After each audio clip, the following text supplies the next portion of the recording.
em nome do Pai, e do Filho e do Espírito Santo. Amém. Louvado seja nosso Senhor Jesus Cristo. Podem sentar.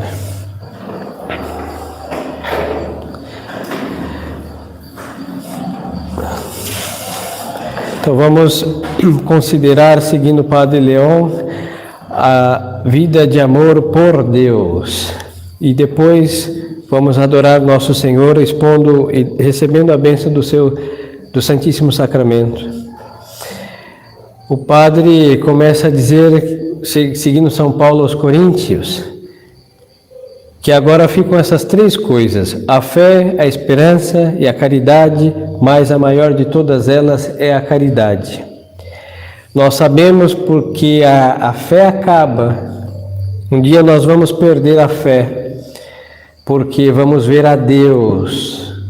No céu ninguém tem fé, ninguém chega lá sem fé. É impossível agradar a Deus sem a fé, e é impossível chegar ao céu sem a fé. Mas ao ver Deus cara a cara, aí não se tem mais fé. Por quê? Porque se vê a Deus, se possui a Deus, então a fé tem aí o seu prêmio, a visão. A esperança também, porque se nós esperamos para obter algo, ao obter isso, a esperança se acaba. Então a virtude teologal da esperança também no céu acabará, porque esperamos o céu e o conquistamos, esperamos ver a Deus e o vemos e a esperança acaba. Mas a caridade jamais. Porque nos esforçamos por amar a Deus nesta vida e no céu vamos amá-lo por toda a eternidade. Mas é impossível ter caridade nessa vida sem ter fé e esperança. Não quer dizer que caridade, sendo a maior, elimine a fé e a esperança. Pelo contrário, as supõe e são necessárias para ter amor de Deus verdadeiro, ter a fé verdadeira e a esperança verdadeira. Virtudes teologais, as quais não têm medida. Todas as virtudes têm um ponto que se chama o termo meio termo. Ninguém pode ser nem excessivamente modesto, porque seria falta de modéstia, excesso, peca por excesso, e nem pouco modesto, porque se peca por defeito. Tem que ser o justo limite. Agora, por exemplo, a temperança. Se mede o comer e o beber, tem um limite, cada um tem o seu. Se pode pecar por excesso, gula, e por defeito, falta de cuidado com o seu organismo, pecado. E a virtude estará no meio termo. Todas as virtudes morais têm uma medida. Agora, as virtudes teologais não têm medida. Ninguém pode esperar demais em Deus e isso ser um excesso, porque nunca esperará demasiado. Ninguém pode crer em Deus demasiadamente e isso ser um excesso. Pelo contrário, quanto mais cresce, melhor nesta vida, porque no céu o amor com que nós morremos, ardendo de amor a Deus nesta vida, vai ser o amor que teremos na eternidade a Deus. Por isso temos que nos esforçar de crescer, fazer crescer este amor. E quem faz crescer o amor? A fé e a esperança. São lenhas da fogueira da alma fiel. Então, quanto mais se tem fé e mais esperança, aumenta a caridade. E quanto mais aumenta a caridade para que essa chama se mantenha acesa, mais fé e mais esperança. Supondo a alma no estado de graça, ou seja, não estando no pecado mortal, e por conseguinte, na caridade temos três caminhos pelos quais se pode andar na senda de Deus. O caminho do temor, da esperança e do amor. Os dois primeiros são e seriam bons. Os dois primeiros não seriam bons se lhes faltasse o exercício da caridade totalmente. E o terceiro seria contrário aos princípios da fé no nosso estado de viadores, se excluísse a esperança. Porque se nós amamos a Deus e não esperamos possuí-lo, esse amor não tem sentido. E se nós cremos em Deus, isso é um problema, porque isso é a maior parte dos que se dizem cristãos, creem em Deus, mas não fazem nada para conquistá-lo, não fazem nada para o céu. E aí o que acontece? Vão perder o pouco do bom que fizeram. Então nós precisamos dosar as coisas. O caminho do temor, da esperança e do amor não pode ser excluídos porque se caracterizam. O temor e a esperança, sem a caridade, eles não são boa coisa. Porque esperar por esperar, se não for por amor a Deus e possuir a Deus, é uma esperança vã. Temos que esperar em Deus justamente pela fé que Deus nos promete, nos deixou meios e vamos alcançar. Mas em cada um é um motivo característico que age mais frequentemente, ele imprime uma significação mais viva. Ninguém, pelo menos no começo, é mestre para escolher o seu caminho. Tem almas que Deus conduz primeiro pelo temor, outras pela esperança e outras se destacam pelo amor. Então aí temos que ter cuidado, inclusive quando lemos vida de santos, não que elas sejam um perigo para nós, nunca são, mas às vezes nós queremos forçar a barra por imitar à força tal influência totalmente benigna, mas Deus nosso Senhor quer nos levar por outra via. Tem almas que só funcionam a princípio pelo temor, hein? A meditação do inferno, o medo do juízo, as chamas do purgatório, 3.000 anos por cada mazela, pelo menos. E aí o que vai acontecer? Essas almas vão temer a Deus cada vez mais e progredir na virtude, deixar os pecados e tudo que se supõe. Mas tem pessoas que com isso ficam entorpecidas. Então vão caminhar pela via da esperança, da confiança, da caridade, de um amor sem temores. Mas todas essas vias levam a Deus nosso Senhor. Aí é questão de gosto? Não necessariamente. É questão de se deixar levar pelo a influência da graça sobre nós. Às vezes começamos com muito temor porque gostamos de coisas que nos assustam, mas nosso Senhor vai acender a chama de um amor sem temor, corresponder a isso. E não precisamos de muitas luzes e nem de uma via mística extraordinária para isso. Basta a vida de oração de todo cristão e fidelidade a ela, e Deus vai colocando cada um no caminho que Ele assim aprouver. Deste modo dispõe pouco a pouco o coração, e se lhe for fiel, e mesmo o conduz pela bela devoção ao Sagrado Coração de Jesus. Porque no Sagrado Coração de Jesus, esses três caminhos se abraçam. Primeiro, o temor de quê? De lhe ofender. Depois, a esperança de quê? De o possuir. E para quê? Para o amar, para honrar, adorar esses batimentos que batem por nosso amor. Então, no coração de nosso Senhor, o temor, o amor e a esperança se abraçam. Então, não há cristão que queira caminhar nesses caminhos que levam a Deus, que exclua a devoção ao Sagrado Coração de Jesus, porque seria um disparate só de conceber essa possibilidade.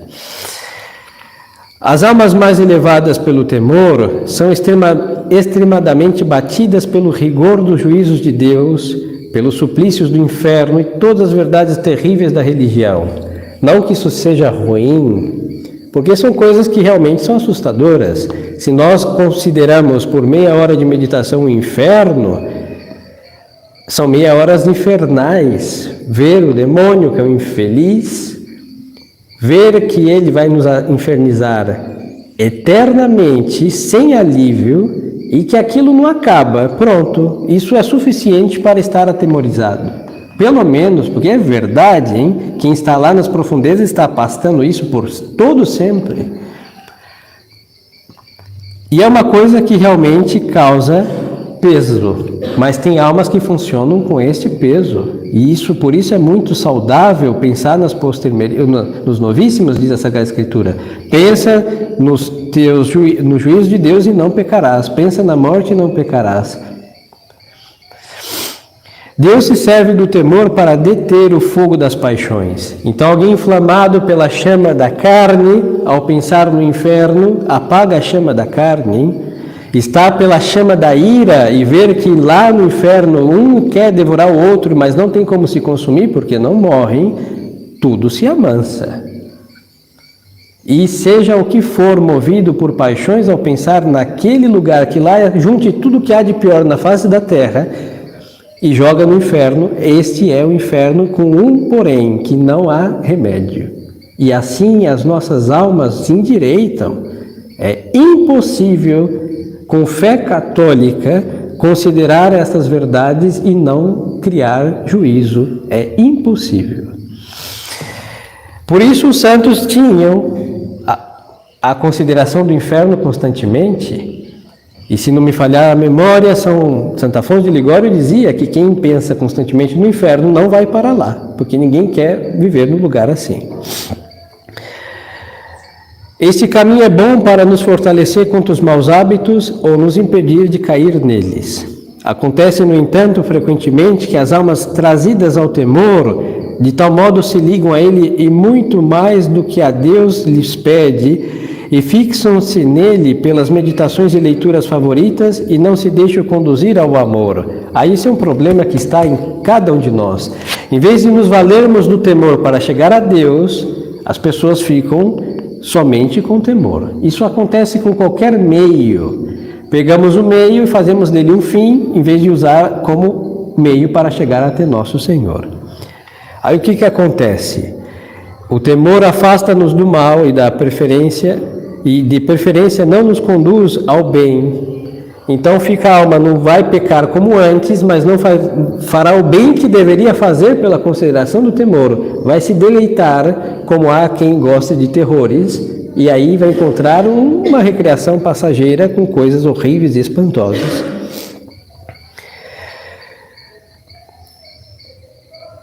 Ele fecha o coração, não lhe propõe nada do que a virtude tem de amorável e não anima para nenhum motivo capaz de fazê-lo vencer as dificuldades. Se torna incapaz de salvar uma alma e ele não se fará um santo. O temor é bafejado somente daquilo que é extremadamente indispensável. Discute com Deus, interpreta os preceitos de modo a diminuir seus deveres tanto quanto possível. Aí então tem pessoas que são já amargadas, azedas, e vão encontrar nas coisas mais temerosas um habitat natural. Não para sair desse azedo, desse amargor, mas porque elas já são terroríferas, então nessas coisas que causam terror vão encontrar também um lugar para se distrair. E nenhuma doçura, nem consolação, nem encorajamento nestas almas. Aí a alma é triste, inquieta, cansada, frequentemente exposta à tentação de abandonar tudo, porque ninguém consegue carregar temor por temor e não por amor a Deus. Enfim, o temor favorece muito o amor próprio, que de sobrenatural, que é no princípio, torna-se quase natural na sua aplicação, fazendo-nos encarar as grandes verdades da religião unicamente em relação a nós mesmos e aos nossos interesses pessoais. Deste modo degenera num temor servil. Aí tudo é inferno. Hoje em dia nem isso, porque as pessoas já não têm mais o inferno presente, mas as almas que temem a Deus, sim, todo pecado mortal é inferno. Toda mazela solta que não é mortal é purgatório, e purgatório é o mesmo fogo do inferno. Um católico não vive nem para o inferno, jamais, e nem para o purgatório, nós vivemos para o céu. Que para chegar lá levamos umas chamusgadas indispensáveis, dadas vilezas, bem, mas ninguém vive para chegar no purgatório. Tal o princípio ao que nos pode jogar a fé subjugada pelo amor próprio, e aí vai se deteriorando cada vez mais a prática daquilo que se tornou princípio remédio, mas por falta de medida, de temor, se torna veneno. Agora a esperança cristã tem 3 grandes vantagens sobre o temor. A esperança anima a alma à prática da virtude, encoraja a vencer as dificuldades pela visão das recompensas e impulsiona a realizar e sofrer grandes coisas para merecê-la e aumentá-la. Então, se vamos pelo motor da esperança, nós avançamos mais, porque a esperança espera o quê? Prêmios, consolo, alívio, deleite. Não é o mesmo caminhar para encontrar dor e aflição, não é o mesmo, do que buscar coisas positivamente consideradas como agradáveis a todos os mortais por princípio. Então, se nós amamos para alcançar a Deus, se nós praticamos a religião para ver a Deus, aí tudo se torna diferente, agradável também. E salvar nossa alma, obviamente, e tudo tem um encanto. Mas como naturalmente somos interessados, é para temer que este motivo não domine a alma de modo prejudicial ao amor. Assim, qual prejuízo aqui da esperança? Que nós tendemos a ser interesseiros. Aí vamos, em vez do interesse ser um motivo, vai virar um fim. Assim como o temor é um meio para nos despertar e vai fazer com que nos deleitemos em terrores. Aí a esperança viciada pelos muitos obrar humano será somente um ser interesseiro. Aí temos que vigiar para que esse mal não se torne real. A alma arrisca-se a tornar-se mercenária, pousando os olhos antes na recompensa que na bondade de Deus. Em vez de buscar a Deus, busca os dons de Deus. Podemos buscar os dons de Deus para chegar até Deus. Pensa menos em agradar a Deus, nosso Senhor, que em adquirir méritos, por assim dizer, conta com Ele e põe preço nos seus serviços. É verdade que dizia Santa Teresa que Deus é bom pagador. Todo bem que fazemos, Deus recompensa. Posso fazer o bem buscando a recompensa? Posso. Mas se a minha alma só busca a recompensa, esquece que a recompensa se chama Deus, aí tem um vício sutil, em todo caso danino, muito prejudicial para a nossa alma. Sujeita-se a tirar vaidade das boas obras, a apoiar-se mais nelas que nos méritos de Jesus Cristo, nosso Senhor. O amor próprio faz-lhe referir a si próprio a posse eterna de Deus. Isso pode acontecer. Parece um disparate, mas isso acontece. O que ela ama na felicidade celeste antes seu próprio contentamento e saciedade do que a beatitude de Deus. Se a caridade não é por isso diretamente atingida, é pelo menos enfraquecida, sofre em sua pureza. E agora, todo o contrário, o amor, a caridade, o amor a Deus, ou seja, não estando em pecado mortal e buscando amá-lo cada vez mais e fazer crescer esse amor, não sofre nenhum perigo. Mesmo com um ser humano sendo tão malandro, tentando estragar coisas tão perfeitas, ele consegue deteriorar o temor, que é saudável, como vimos, e repito, faz muito bem, mas o excesso faz mal. Consegue deteriorar a esperança, fazendo-se um comerciante com Deus. Mas agora a caridade, nós não conseguimos deturpá-la quando se refere a Deus. Por isso, queridas almas, vamos então aos pés de Nosso Senhor no Santíssimo e peçamos esta virtude que supõe a fé e a esperança. Mas a fé os homens conseguem estragá-la, é a crise que nós vivemos. Mas a caridade, o amor de Deus é impossível de ser envenenado por qualquer um que for, seja demônios do inferno ou perversos homens desta terra. Então busquemos a Deus pela caridade, obviamente pela fé e pela esperança, e busquemos aumentar, não nos contentemos com não estar em pecado mortal. Isso é um princípio. Nós temos que buscar sermos santos, e aí é o segredo do amor a Deus. Com isso concluo. Nosso Senhor, vamos dar um exemplo meio de catecismo de criança, mas em todo caso é para a nossa instrução. Nosso Senhor determinou para cada um de nós a santidade. E o que é a santidade? É ser São João Bosco, Santo Curadaras, São Pedro, São Paulo. Isso é santidade, cada um do seu jeito, do jeito de Deus. Então, vamos considerar que esta altura é a santidade. Nós, que não somos santos e não nos esforçamos para ser porque achamos que só Deus Nosso Senhor pensou em alguns, nos contentamos com um purgatóriozinho e tropeçando entrar no céu e nós chegamos aqui. Aí, padre, estou salvo. Sim, graças a Deus. Mas o que Deus lhe criou para quê? Para chegar aqui. Que não estejam canonizados é uma coisa. Não dá para canonizar todos os santos. Mas nosso Senhor nos fez com uma capacidade de chegar à santidade.